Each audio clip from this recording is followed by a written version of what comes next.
Well, a callable bond is a bond, obviously, that can be called back by the issuer. What that means, what does call back mean?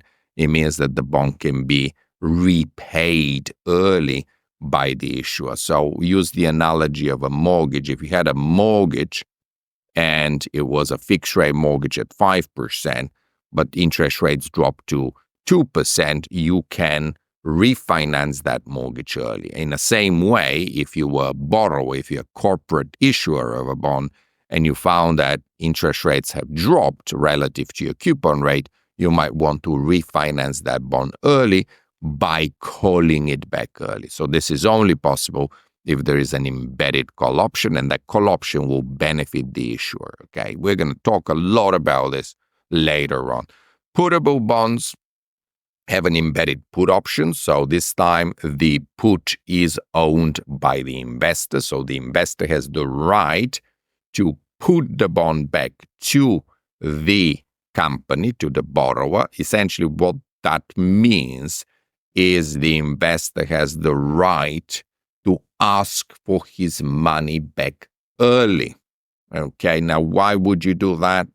Let's think logically, why would you want your money back early? Well, A, you might need your money, but B, from a reinvestment perspective, you might want to do that if current interest rates are higher than the coupon rate offered by the current bond.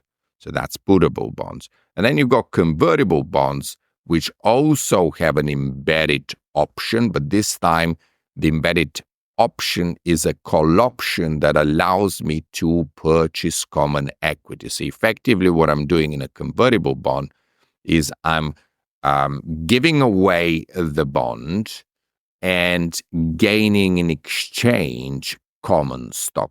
So in the case, just to summarize, in the case of putable bond and convertible bond, the option is owned by the investor and therefore benefits the investor.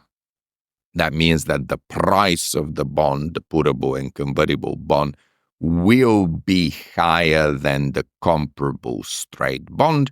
In the case of the callable bond, the option is owned by the issuer and the bond trades cheaper compared to the straight equivalent.